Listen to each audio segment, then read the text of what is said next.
Welcome to today's episode, everyone. For those of you just joining the podcast, my name is Marvin Fuentes, and I am the founder of Fountain AI. We help businesses operate smarter and scale with purpose. Today, I am joined by Ted. Ted, can you tell me a little bit about who you are and what you do? Sure. My name is Ted Strzelecki. I am a serial entrepreneur addicted to the life. And I incorporate everything that I do with my family and my work into my work instead of trying to find that work-life balance.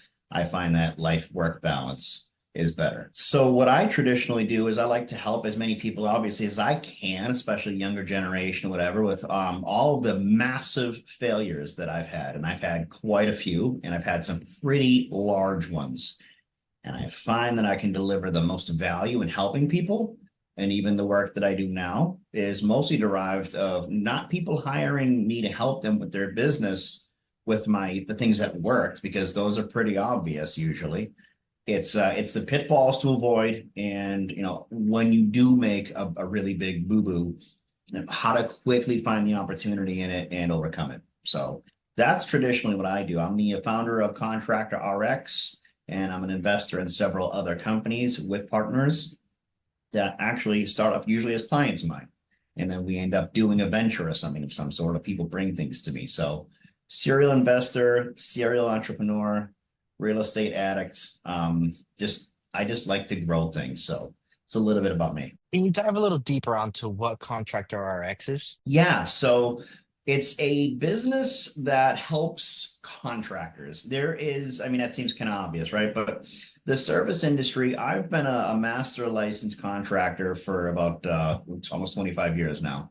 And what I found is I'm at that right age where I came up with the old school guys when there was no HR in construction.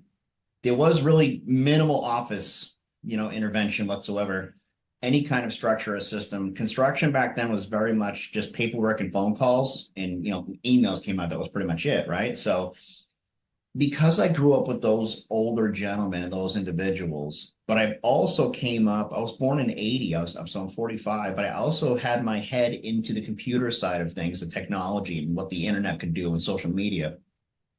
I understood early on leverage. And the other caveat that I was able to bring to this to really help myself grow, learn, and now pass on to others, which is I can speak both sides of the business. So I did a job earlier on in my career where we would have a board meeting. It was a large infrastructure civil service job. We had the governor's office involved in once a month in this ongoing construction projects. So I was able to sit in on those meetings and give my KPIs of what's going on with the site, because I was overall as a project manager and the site super. But I was able to essentially take off the work boots and put on the dress shoes, and then go back and tell the stakeholders of the company when I was working for others, and then the employees, the guys in the ground, the laborers, right, the electricians, everybody pass along what's going on. Being able to interpret both sides and speak both languages, I found was a huge value. So what I did was I created this company to leverage what I've learned, who I've learned from, because I've been pretty fortunate. I've got to work for some amazing people.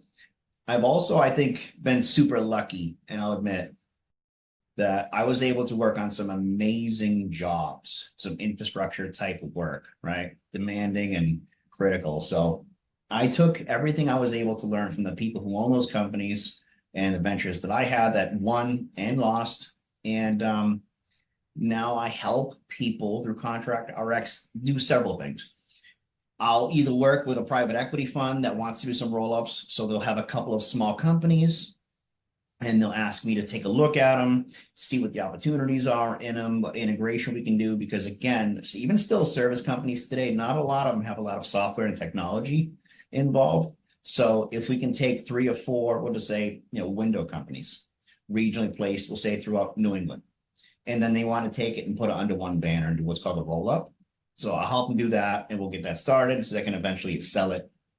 Another thing that I do is I work with older contractors who, when they've come to their retirement, they realize that, I'm a 50 some odd year old man. I've got, 2 pickup trucks and 3 guys, but I have nothing to actually sell. So they've been in business for 35 years, but there's like no asset, there's no business, it's really a job, right? So they'll come to me and say, my house is paid off, I have no retirement, I thought I could sell my business, and turns out it's worth shit, right? Unfortunately, because it's not really worth much to an investor. So what we do is we sign a 2 or 3 year deal, depending on how much they want to grow it and how kind of involved they want to be. But we scale their company so that they have something to sell, either to an equity fund or to a competitor or whatnot. So that, and then one of the other things that we do is guys with 3, 4, or 5 labor, employees, and they'll wanna blow it up. They're getting impatient. It's year 4, they still haven't broken $1 million in service work, and it's like, I don't know how to do it, but they want to, because it's like, they're working 80 hours a week, and they're still only taking home 70 grand a year as a business owner, working that many hours. It's like minimum wage. So it's usually about scaling or getting acquired or acquiring. It's kind of the 3 things that we really focus on helping contractors do. We don't get into too much to the getting more, better training for your electricians. There's millions of companies and alternatives to that. I focus on a critical niche that helps, I guess, the business owner the most, so that he doesn't feel like a contractor who's just barely making it for the rest of his life, or he finally wants to just, put the tool belt down and live life a little bit. So I split between those 2. Amazing. Can you walk me through the moment you decided to start Contractor RX and what made you Oh yeah. take the leap? So I started a solar company with just under $5,000 and a laptop. And we grew that into 12 states, just under 6 years. And we made the Inc. 500 fastest growing companies. At that point, we hadn't used any outside leverage finance. Anything was all bootstrapped. We blew this thing up. It was fantastic, right? I mean, I had some amazing people. I had an amazing partner with Taylor. We worked ridiculously on this. I personally worked 1,697 days in a row before I took a day off to build this thing. It was absolutely like my 5th child, if you will. I got in bed with the single largest, oldest solar panel manufacturer in the space. And I broke a rule that I know, I guess, looking back, it's so easy to say, but, don't put all your eggs in one basket. But, at this point, we were already doing 8 figures annually in revenue. I said we were nationwide. And I thought, this is a company between their financials, they're publicly traded, their reputation, history, and their volume. I thought if I went in with these guys, they would acquire me. That was the strategy. And the original guy that I had met with to deal with this company, that was the talk. So long story short, publicly traded company, which means at any point, the CEO could step down and stakeholders and board members can elect a new person. So they did. They brought in a new guy. They basically fired a whole bunch of the management, my connection with that company, replaced them all, used car salesman type operations and salespeople to push numbers only. New CEO and publicly traded company. I get it. He wants to, explode it, but to keep it short, changed the whole setup and then did a hostile takeover on us. Hired some of my people away. Yeah. Tried to go after every single customer that we hired. We were able to penetrate and sell to a market that company historically it was one of their worst performing areas. And it's ironic because Massachusetts and Connecticut are such a affluent area in the United States. And them being a premier panel, they weren't able to penetrate it. So they basically took us out. And I learned more in that than I did building the entire damn company with amazing people across the country. I learned more in a hostile takeover and what large corporate America needs to look at to avoid anything like this, to never see another guy that I could represent and work with to do it again. So once that happened, I made a decision that I am going to turn this into an example or an exercise to make sure the little guy, this doesn't happen. And I know if I can help companies grow, become defensive, and avoid the pitfalls, they can make a lot of money. I can make a lot of money. And obviously the winners are those contractors, their customers. Because when a contracting business goes out of business, all the contracts they have with all their customers, whether it be commercial or residential, all those people are affected too. And I wanted to make sure that shit stops. So what we do now is make sure that the company is, removes all vulnerabilities, sets it up right with different structures and whatnot, legally and everything, because I learned all this, through the process. And again, for contractors, where can you go for this shit? There isn't a YouTube channel on how make sure how you don't get acquired or get sued, or there isn't a plan to book. There's no book for contractors that says, look, you have 6 employees, you're doing okay, but wouldn't you rather 30? Here's how you actually build systems. Because you can scroll Facebook and Instagram all day, but like everybody talks about like, here, just buy my system. You got to understand when you're talking to contractors, they don't want to just buy something and then learn about it. They want somebody to come in and help them build that and do it and adapt. And I'll give you a great example. Some of my larger clients will have like 80 people.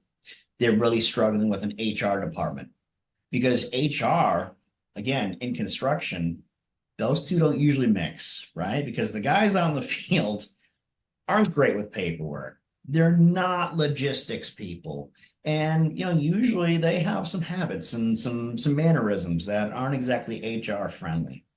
So one of the things we've been asked to do previously was kind of be that liaison and see both sides of it and make them more able to gel, if you will. Because again, within contracting, this is why there's so much opportunity for us, because there's no how to do any of this. So through all that, realizing that and discussing that with my wife, I started to write some books. So I'm on my 4th book right now. I published 3 of them before in the last 3 years about trying to basically a contractor book for contractors, a playbook, if you will, and done by a guy who never went to college. I mean, I still wear work boots every day, so a guy that's actually done it, won at a massive scale, lost at a massive scale, and helped a lot of small and medium guys along the way. And I just probably, again, just like yourself, what we talked about off camera, which is like one of those things, if you have that ability to help people without expecting anything in return, it'll always come back to you. And I agree with you on that. So, Absolutely. What has been the hardest decision for you as a business owner so far? hardest decision? Yeah. When to say no. You can drown in opportunity. And I think everybody that's starting off wants that problem, right? It's kind of like when you're a kid, you want to get older and get your license and you want to drive, you want to become an adult. And then you look back and think, shit, I want to be a kid again, right? Well, in business, when you start off, you have no money, but you have all the time in the world. And then when you build something that works and it's successful and it's scaling and it's growing, you have the money and you have no time. So what I would say is the thing people really need to figure out is that moment when you make that moment shift of working in your business to out of your business, what I would say is make sure when you make that shift, you also learn that no is a good word. No is protection, right? So hey, what are you doing Friday? I don't know. Well, what's up? What's going on? That way they're not over committing, right? That's just a remedial everyday life. But in business, what are you doing Friday? That might cost you a month, and that's real. That could cost you a whole month's revenue just by volunteering because you said you were available Friday and now you don't want to piss this guy off because it's a client. But like the client's idea might not always be great and you need to tell them. So it's kind of like, shit, you just committed to something now, right? You shouldn't have. Now you got to have that ugly discussion. That whole thing could have been avoided if you just said no. And then you can get into it like professionals. Knowing when to say no is probably the most important thing to learn. I would say growing or starting. Yeah. You mentioned earlier time and money. On the topic of time and money, what is costing you the most amount of time and money on a daily basis, What has cost me the most amount of time or money on a daily basis? on a daily basis? Well, I'd say the amount of people that don't start on time, right? Like, and I'll give you an example. I do quite a few, podcast spots and whatnot, and interviews and meetings and whatnot. Seems like, and I appreciate you were on time. I love that. Seems like nobody today is on time, right? So when you compound that, it's 10 minutes here, it's 15 minutes here. This guy's going to be an hour late. By 5 o'clock, I was supposed to have all this done by 10 a.m. And somehow this is congealed into this big ball of shit. And now I can't get everything done today for tomorrow. And it just keeps putting it off, right? That is costing me a lot of time, which costs me the most money. The money, I'm not really losing money. What it is that I do, or even if I can speak to my clients, it's probably a better, more general view for your viewers. I would say what costs the most amount of time is training people who aren't really checked in. They're checked out. Training. Mm. Wasted training, knowing that somebody's not going to be here in a week just by their attitude, or the guy that's here is only here for a check. But how much training we give him, he's not going to take it. And the problem is I can't replace the guy, and I know I can't. So I got to train him anyway, because if I don't, it's a liability legally. If I don't, it might cost me more money. So I'm going to throw wasted training at somebody. I hate that term, but it's a real term in 2025. So yeah, wasted training, I would say, is quite possibly the most expensive problem I have. And I think most of my clients have. How do you try to combat that? How do we get by that? Oh, okay. Well, I mean, obviously you try to screen and hire better first, right? But I guess that depends on the industry, because if you're talking blue collar workers, you're not going to get like plumbers. I'll give you an example. I live in Massachusetts, right? And if you're a licensed plumber and you're looking for a job, so you want to work for a company, you can take your pick. Like you can go work almost anywhere you want, right? It's such a rare, the demand is so high. So if you're a licensed journeyman plumber and you're looking for a job, you can name your price, go anywhere you want. So even if you're an idiot, I'll say it nicely. Even if you're ignorant and you don't care, and you know that you're the kind of guy that shows up 15 minutes late and leaves 10 minutes early, doesn't answer his phone after hours, you're still going to get hired and get your pay. And that is a fundamental problem in itself. And, I can't speak for, software as a service industry or, tech. I can't speak for any of that because I'm not involved in it. The people I associate with are, but we seems like we all have a similar problem in that shortage of talent that gives a shit, because there's great people out there. The people that care, yeah, that's worth actually, I think, more than the skill set in which we're hiring for.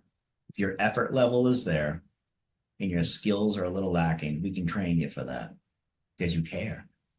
Which goes back to the previous thing, right? Which is like wasted training. Do you think that's why big companies now are even more so bullish about all these new AI tools, all these new AI systems that are coming out? I think they're under bullish. I think the opportunity is still yet to be understood. I mean, and I say this again as a guy who could pass as an old man. Like, again, mid-40s are a dinosaur in AI, right? But I do, just like I saw on the internet, I see the potential in this. I mean, I use Chat GPT all day, not just like once or twice, or asking. I use it all day now. I try to use AI as much as possible because, again, I love my time. I can deliver more value if I have more time. So AI, that is essentially the underlying statement of it. You can deliver more value to your customers, to your clients, to your partners, to your investors, right? Everybody, if you had more time, right? And I think that's what AI is able to incredibly leverage. Just CNBC today, the Lufthansa airports letting off 4,000 people because of switching, to an AI platform. Now, obviously, that's terrible for the 4,000 individuals getting laid off. But at the end of the day, like, if you're in an industry, if you're in a job in an industry where there's a lot of your position and you feel like, or in the break room, or you've said to your husband or your wife, like, I feel like a computer could do most of this job, then can you really blame AI for getting replaced if that's your job, right? I mean, it's coming. So when you read things like, CNBC, like today, how Lufthansa is going to replace 4,000 people, like, again, it sucks. At a human level, it sucks. You're losing your job. But like at the same time, like if you're a shareholder, that's wonderful news, right? And to remove the emotion from it, if we're just looking at it as an investor, that's wonderful news. That's a lot less people we have to pay. So that means profitability can go up. Because let's be honest, plane tickets aren't going down, right? They never do. They always go up. So if you can lay off labor, wasted training, we said that. I mean, this is wonderful for those who take advantage of AI and understand it and use it to invest because AI is going to do a lot of great things in the medical space and everything else. There's no question. But I mean, AI is going to fund itself and everything else shortly. Yeah, you got to get in on it. And if you had to identify your single biggest bottleneck right now, what would it be? I got to tell you, I got to speak for myself here. In business, I have set my calendar, my schedule, my network, my boards that I'm on. I have set everything up for me personally. And again, I've only been able to do this because of almost 30 years of doing this. I personally don't have many.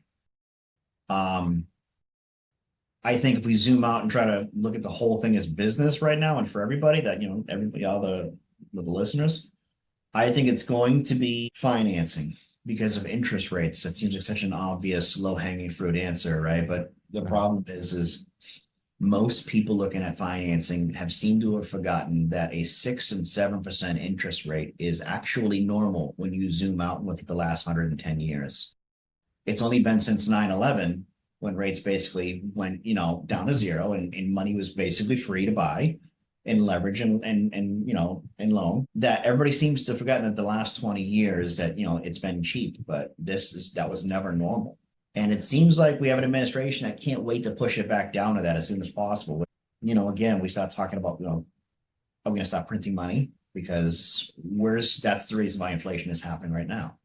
So I think that's the biggest bottleneck for everybody. If we're gonna ask the question, like, what's a bottleneck right now? It's the obvious one. It's interest rates. And I think even more so than that, honestly, it's the view of rates, meaning that they're not going to go down fast enough. And people are going to wait to buy a house, wait to get a loan for their business. That's ridiculous. Interest rates. Is there any process in the business that feels outdated or inefficient? Oh boy.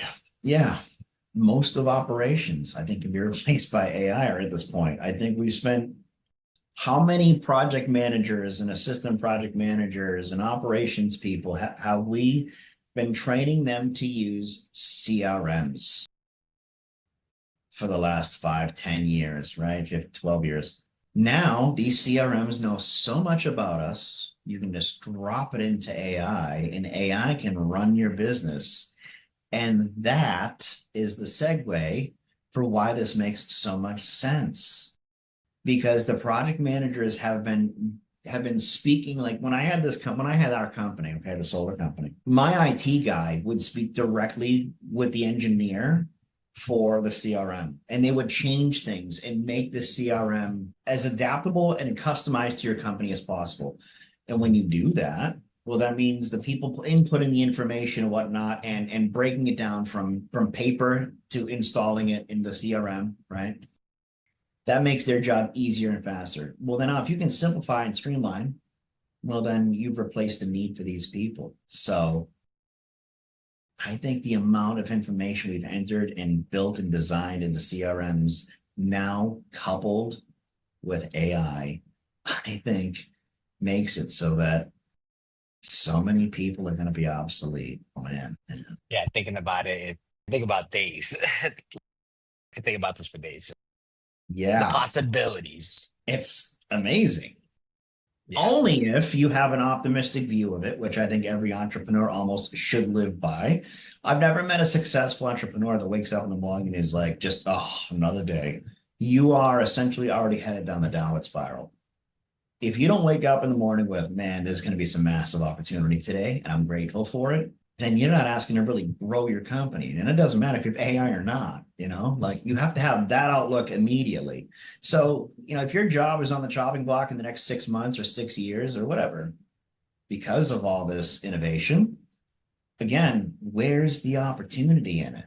Because there absolutely is some. But, if you just sit idly by and play games or just become a procrastinator, then you deserve to miss it. You deserve to miss it. For contractors, right? Is there any commonalities that you see with your most successful clients? Yeah, the owner refuses to friggin' quit. They also have an opportunistic and optimistic view of everything, which is like, oh man, there's this awesome guy that I like. His name's Jocko Willink. You see him on Instagram and TikTok and everything, right? And yeah, if you've seen the clip, man, you've got to play it. It's when he talks about how his guys would always bring him a problem, and you know, he would just look at him and say, "Good."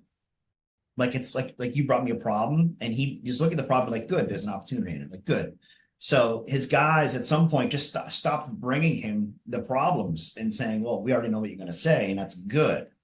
So his whole team started to think that way. Obviously, you don't have to be a clairvoyant to see what happens when the whole company starts to look at problems as an opportunity.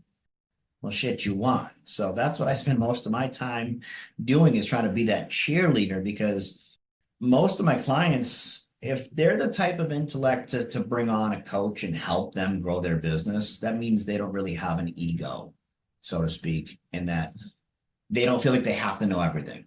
And again, in the contracting space, that's rare, which is why the guys without egos in contracting are the ones that build big companies.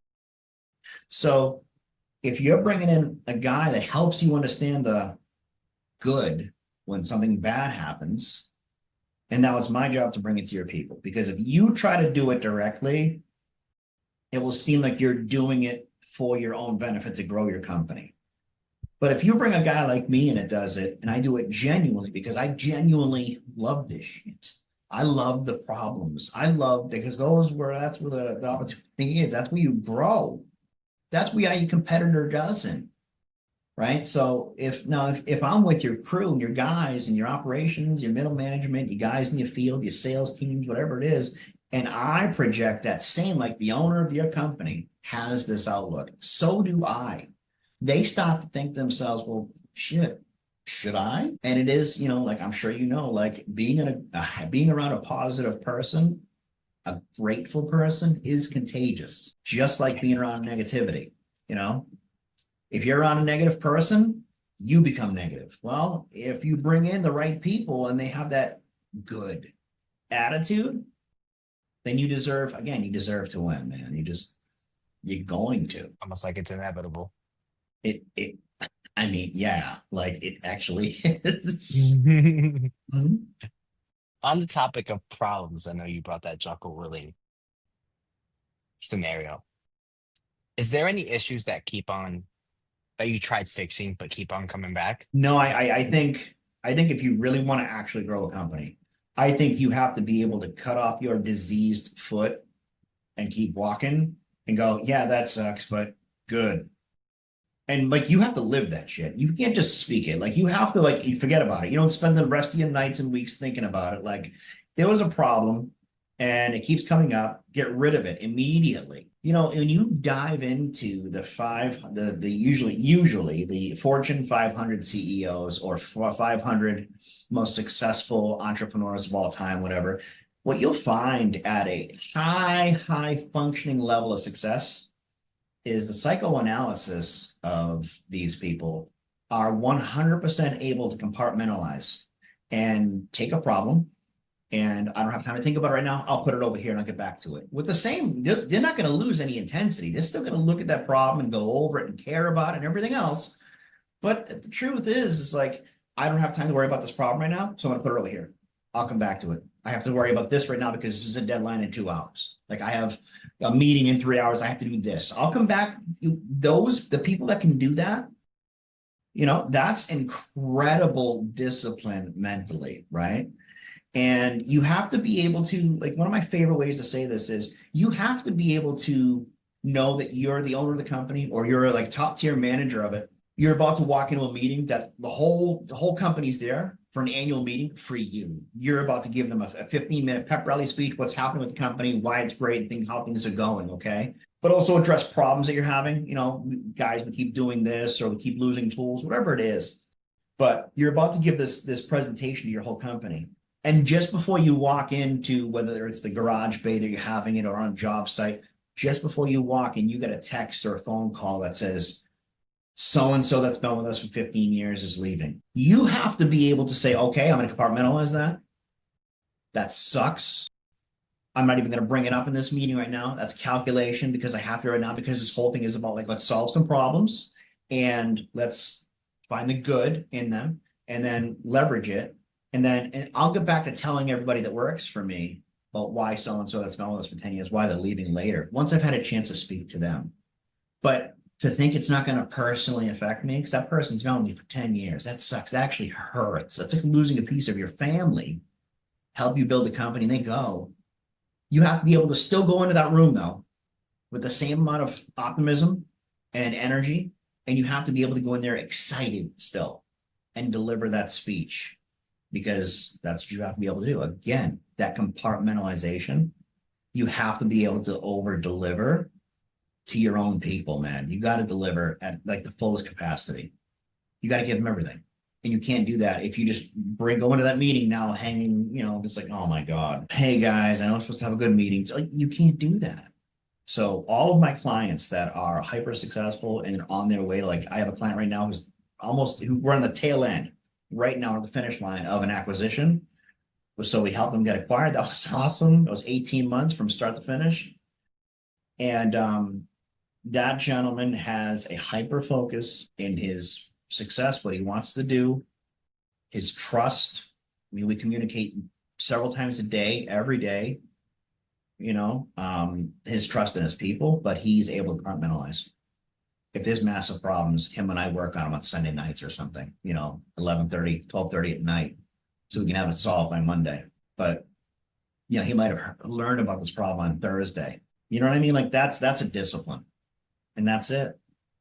Compartmentalization, I say, is the key number one indicator of people who are going to succeed and go to a high level. A guy that gets or a gal that gets bad information and immediately has to react, you don't have enough emotional control. You have no discipline. So why the hell do you think you'd have the discipline to build a 9-figure company? I heard that one yet. Compartmentalize. Ted, how do you get clients? How do you find them? Referrals. You help one guy go from, just a few guys or, 600 grand a year in revenue to 3 in 18 months. He wants to tell everybody about you, and it's ironic because I have this thing where I never give my clients names. So, I mean, short of holding a gun to my head, you can never get a single one of my clients, which one are retaining me. And I do that because I don't know if the client wants to take I did it, take all the credit. That's fine. I'm not there to take credit for this guy or this woman. I'm there to help him get a goal done. So he hired me to come in and say, whether it be to get acquired or to grow revenue, whatever it is, that's the reason I'm there. That's what I'm there for. And that's why I'm going to deliver the guy, So I get almost all of my work from referrals of existing clients. Amazing. Yeah. Not a lot of people can say that.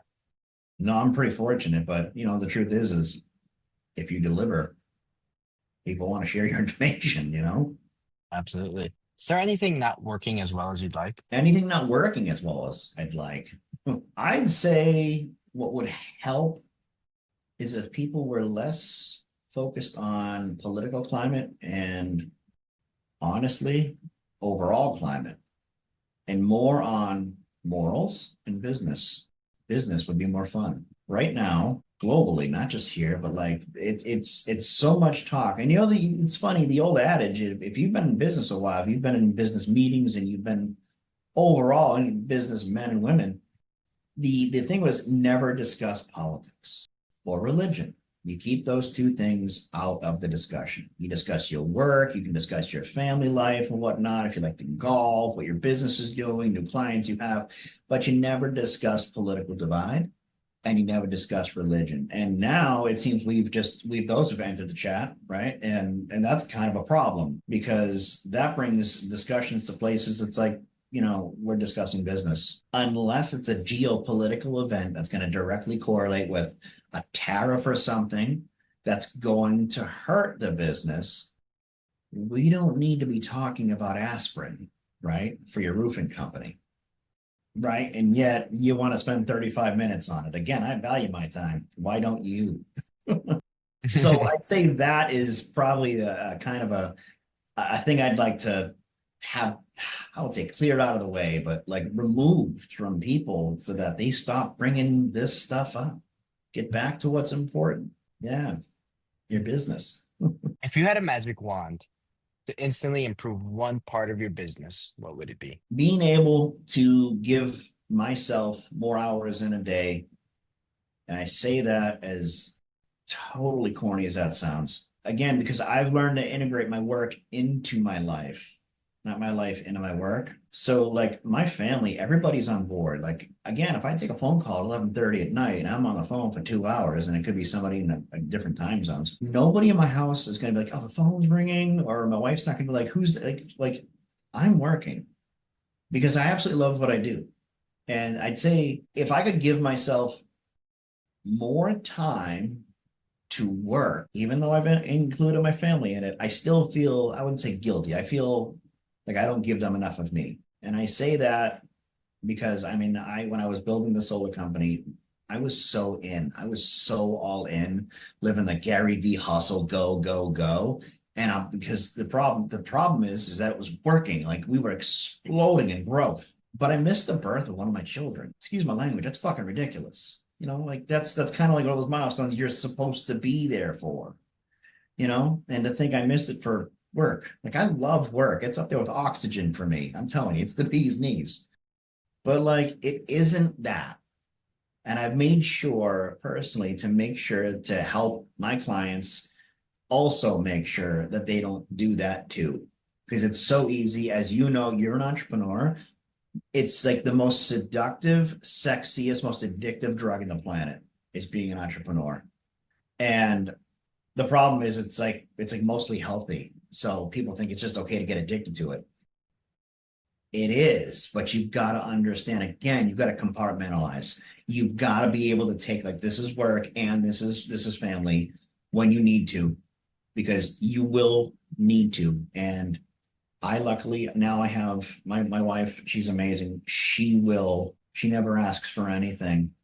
But when it's time that I have been checked out, she will say, where are you right now? Where you been?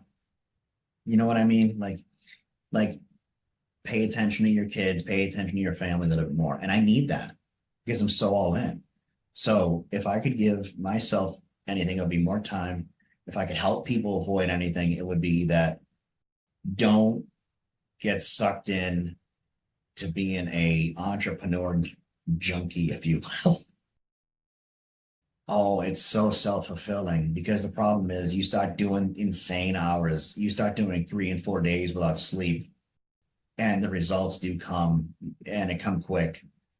But the problem is you are missing the key moments of your life. Like if it's, your parents aren't going to be around long, spend more time with them. You can build another empire as soon as they leave. Like your kids are in and out of the house, such a short time frame. What are you doing? And luckily, I've got a great business partner. He pulled me aside one Saturday and he said, what the hell are you doing? What are you doing? Cut it out. You didn't learn. And I need that. I think we all do. If we're as obsessed with this field of being an entrepreneur as we say we are, I think one of the biggest favors we can do for each other is to say, give a reality slap. Put your arm around the guy or gal and say, hey, you are messing up, holding you accountable. Work is great, cool. Enjoy it for a day. Just take 12 hours off. Go have lunch with your girlfriend or your boyfriend or your wife or your husband. Take 2 hours of lunch. Work is going to be there.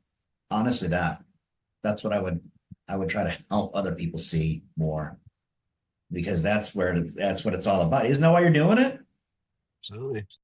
I mean, so you can give these people that you love a better life. The reason we as entrepreneurs, and I think I'm a little old fashioned. I think as a man, my whole role is to provide and protect, right? I can't protect you very well if I can't finance things. to give our life better safety. But also like I can't provide for you if I don't work my ass off because I want to give you the life that you never thought you could have. And I want that from the bottom of my soul. And I get to have it too, but like, please believe that I don't actually need it. I'm free because my work is that fulfilling. But I want to make sure because I'm not here, if that trade-off, that I give you that financial security and everything that you want. But like, you do need somebody to say, hey, man, take a minute, take a day, maybe not a week, take a day and take it. That person's telling you that because they probably love you enough to tell you that, which most people won't. Take it. Yeah. And what's your goal 6 to 12 months from now? That's I am stonewalled by that question because I don't ever think in terms that short really for me. It's crazy. This is wow. I think in terms like that for my customers, my clients all the time, like where do you want to be a year from now? But I never answer that for myself because I know where I want to end up, I guess, at this point. Marvin, I got to be honest with you. I have done and checked off damn near everything in my box that I've ever wanted at this point in my life already. I'm fortunate and so grateful to say, like at 45, I have lived the life of multiple men already. It's been amazing. So I don't have much left, but a year from now, if I could spend a few extra hours a month watching my kids grow up, because they're at that age where they're growing up right now, quickly becoming little humans, little adults, man, it is the funnest thing I've ever done in my life. Having kids. I have four of them, four amazing kids. And it's just a year What from now, ages? I can, what's that? What ages? Okay, so I have twin daughters that are 12. I have an Irish triplet. My son was born 12 months later. He's 11. And my little guy, he looks like an identical me, but with hair, thankfully. And it is watching them interact and essentially raise each other. I got to tell you, there needs to be some kind of a study done on a household of four kids because the parents are almost unneeded at this point. They raise and Interesting. govern themselves. They're amazing. But if I could have anything for the next 12 months, my goal would be to do, obviously, for a contractor RX to have a higher revenue, but being able to, now I wouldn't say spend more time with my family, just the time that I spend with them, I observe it more and I'm able to pull my head away from work just for a few more solid minutes per hour and really focus on watching my kids ride a bike and play basketball. The simplest stuff. It's because I've been blessed earlier. It's because I'm so grateful, man, that I get to have something I guess so easy, which is spend time with them. And I've been able to do that. So I'm taken away by my how grateful I feel right now because I just realized how lucky I am. But yeah, 12 months, that's it, man. I think that was a great answer. Ted, one last question for you. I don't want to take up too much of your time. Yeah, If you were to start over Contractor RX, what are 3 things you would change or do differently? honestly, it's gonna sound like I hit a perfect strike in the first shot, but I think everything I did because I built the business based off of all the things I learned while growing, but also mostly failing, right?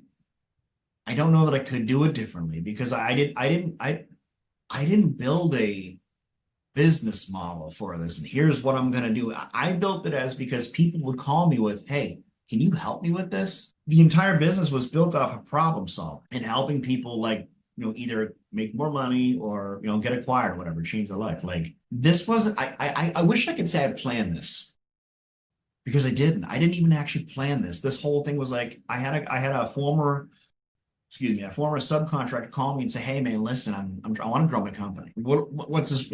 How can I bring you on to help me grow my company?" And you know, we did. And then I had another person. I was a real estate investor with on a three family. We'd known each other for a while, and he came to me and he said, "Listen, I've only done this much in revenue, and this is my goal." And I said, "Listen, I'll tell you what, I'll get you there." He said, "I know you can do it. I watched you do it." So we took him from again, I don't want to give him numbers because it's a privacy thing, it's a confidentiality thing. We doubled his business every year. So the first year we more than doubled it, and then the next 6 months we doubled it from that first year. So And then obviously those people just talk like, hey, you got to give my guy a call. And then we have, electrical companies we work with. So what I would do to start it now, I truth is it now, I guess, let me answer it this way. If now that I know what it really is kind of evolved into, I guess I would spend more time, which is what you and I talked about earlier, which is working and allocating my time with the more affluent businesses, right? Wealthier clients obviously pay better. And one axiomatic truth I think you can't deny if you've been in businesses.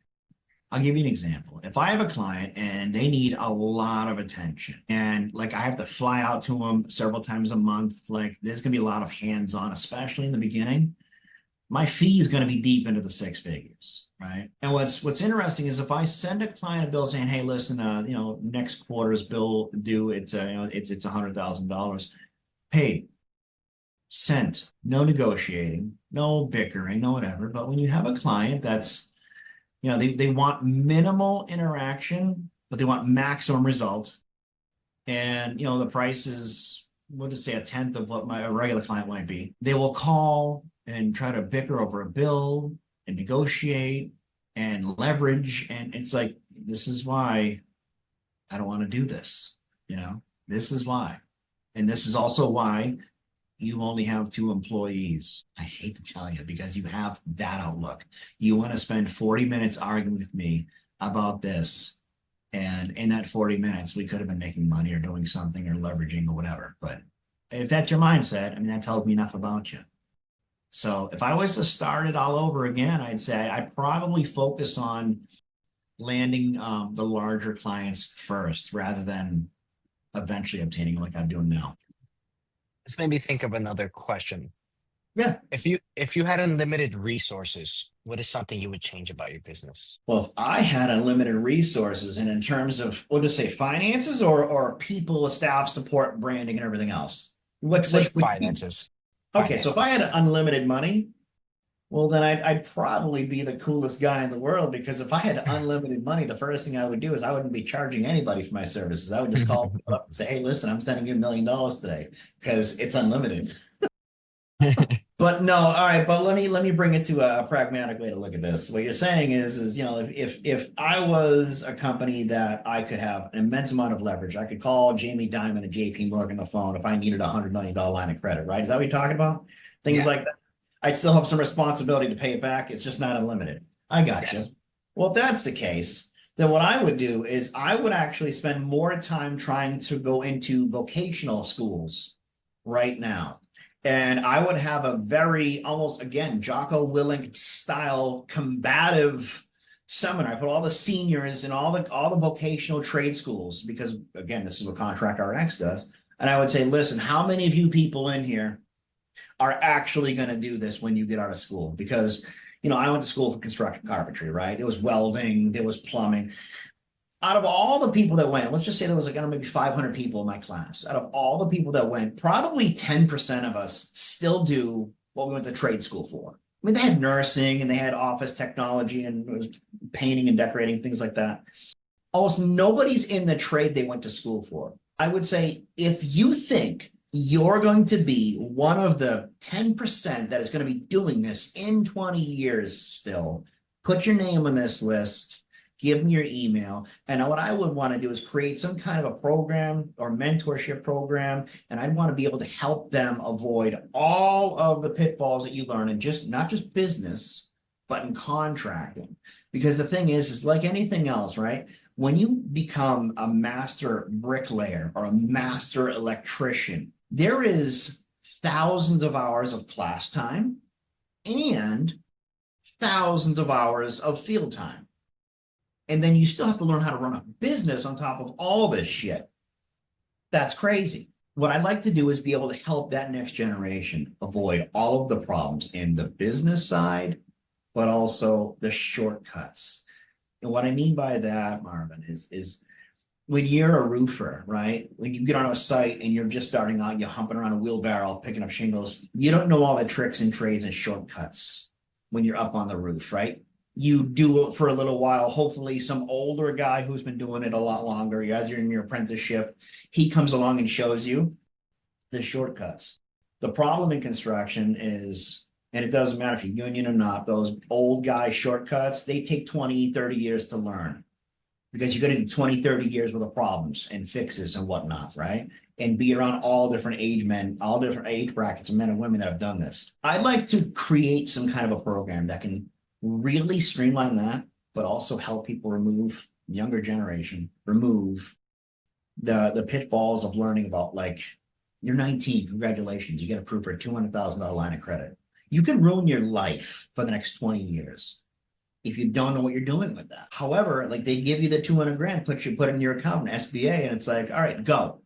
Well, Jesus, like, you haven't given the guy any guidance. So he's probably going to fail. I'd like to do something with that. If I had unlimited funds, I would love to, instead of trying to help guys in their 50s course correct for the next 20 years of their life, I would much rather help people in their early 20s so they can spend the next 20 years doing that and then enjoying retired, liquid for the next 40, 50 after that. That would be better. Thank you so much for jumping on this. I really appreciate it. Absolutely. It's been fun.